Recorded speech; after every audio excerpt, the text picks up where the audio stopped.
Good day, everyone, and welcome to the AutoCAD training. My name is Olodukunyedi, and I'll be your facilitator today. We'll be talking about getting started with AutoCAD on this course, on this class, getting started. So the first thing you do is to click on your AutoCAD icon. You double click on it for it to start. That's the first thing you do when you are getting started with AutoCAD. So just give it time, let it run and start.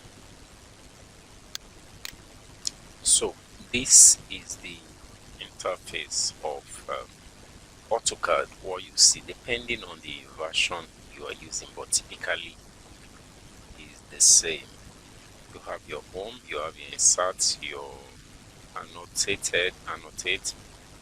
parametric view, manage, add, put, add in, 360, whatever. But majorly we'll be focusing on all this line, polyline, circle, and all this. These are things we'll be focusing. So one thing you need to do is, if you place your cursor over it, it should tell you what it is. So today we'll be talking about all these commands. We have line, we have polyline, we have circle, we have arc, and the rest. So the first thing you need to do on your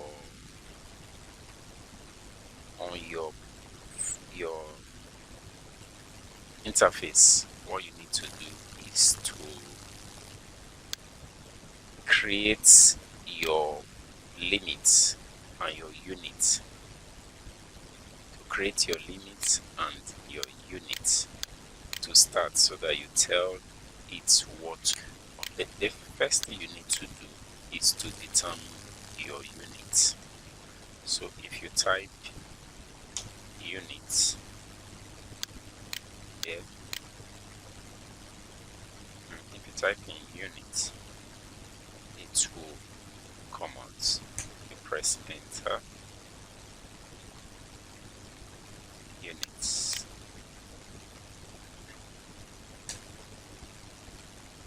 Yes, this. So if you type in units, it will bring out all this. That's the first thing you need to change. We leave, you either do architecture,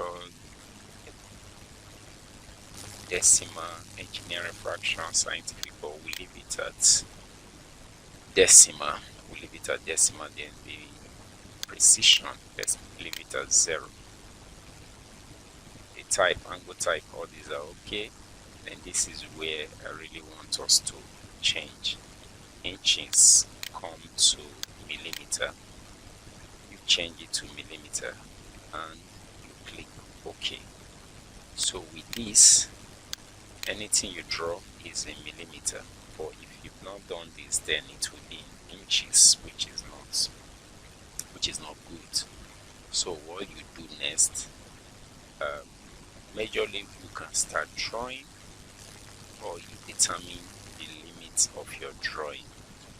So, but mostly I would say just leave it and start drawing, provided you've already put the units in millimeter. So that is what we need to do. So you determine your limits. The next thing we need to do, because now we'll be doing a command, we'll just do all the commands so that we know the commands that we are doing.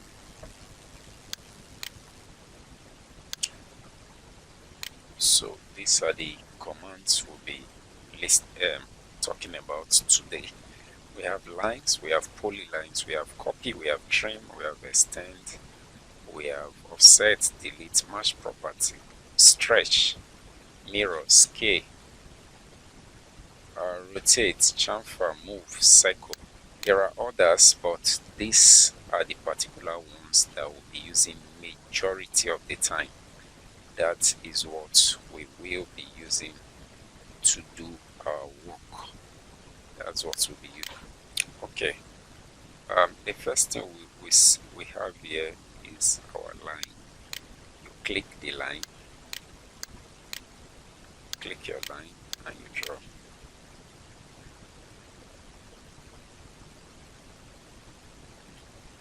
So your octagonal will make your line straight,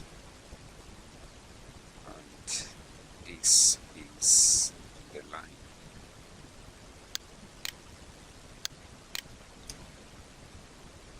Okay, this is how you put your lines. So you press escape once you are done with the command, escape, or enter once you are done. So this is it's the you can either right click to repeat it. So when you do a line, the difference between lines and polylines is if you draw it, they are separate. They are separate, but polyline, once you click on your polyline, it's one unit. One unit.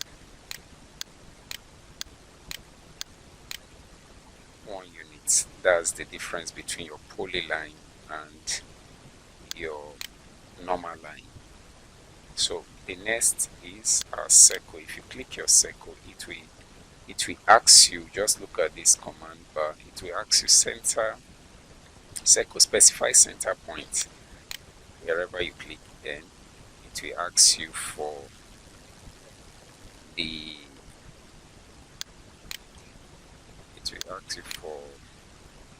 radius of your circle. So whatever it is, you either put that. So majorly when you are drawing the reinforcement, circles are what you use to draw your circle, your reinforcement. So this is how you draw it. So the next we'll do is move. Once you click on it, whatever you click on, if you click on anything, read this command bar. It will tell you select the object you want to move. If you click it, and once you click enter or you right click, it will ask you to specify base point where you want to start moving it from. Once you click it, it will now tell you the next point to move it to. So whatever you click, this is copy. Now we are moving to copy. If you copy it, same thing, you say select the object, enter, specify base point. Yeah, where are you taking it to? This, you've copied it. Then this is stretch. Stretch, it will say select the object, you select, enter, specify the base points, you specify the next second point you want.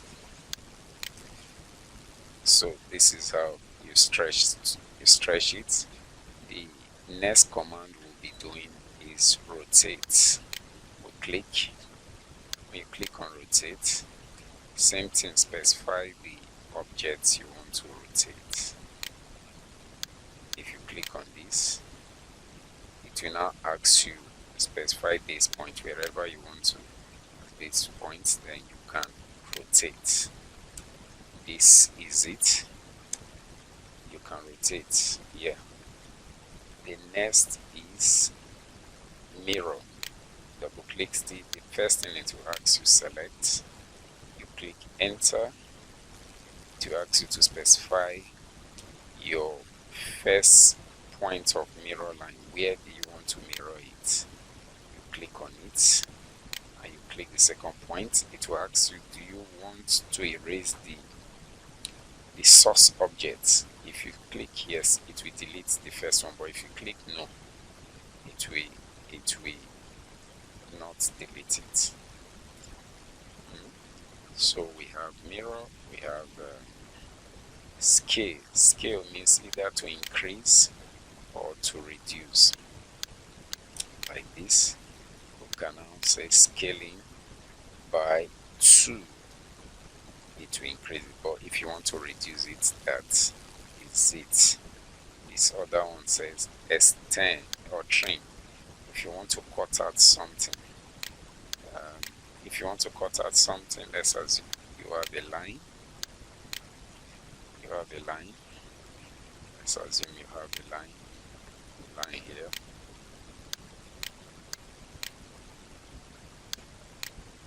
So let's assume you want to trim this line.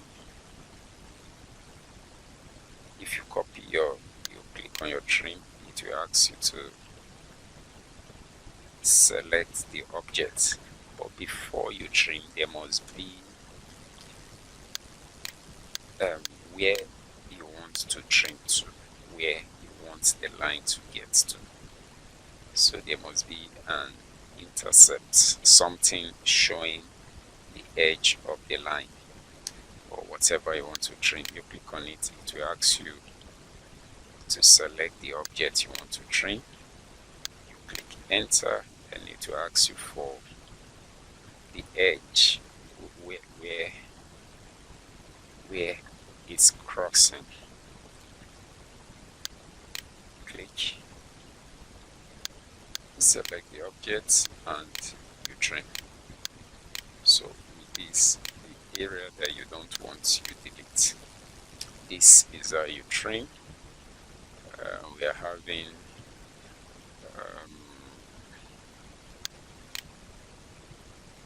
mirror, we've done scale, we've done rotate, done move circle, stretch, delete, match property, and chamfer. Okay, match property and chamfer, those are the remaining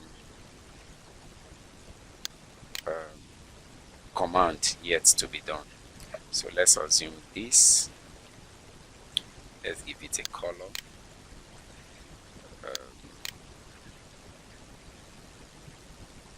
Let's give this a color.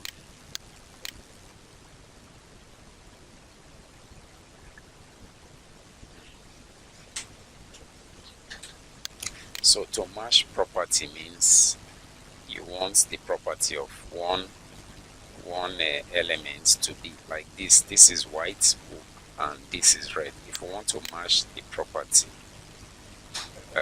we will do that by either clicking match property. Once you match property, read the command, it will say select, then the destination. If you see, this is how you do it. This is how you do it.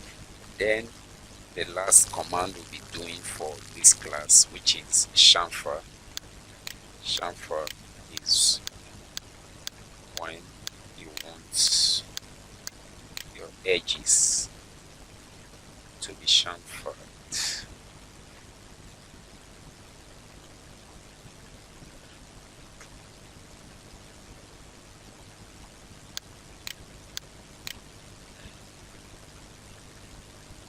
It trims it for you. Majorly, this is very good tool when you are doing edges of your structure, your buildings. Instead of you to trim, it helps you do it very fast, and you can chamfer your work. So today's class, this is what we'll be doing. From the next class, we'll start doing other commands and how to apply it to our drawings. So once again, I say thank you and expecting you in the next class. Thanks.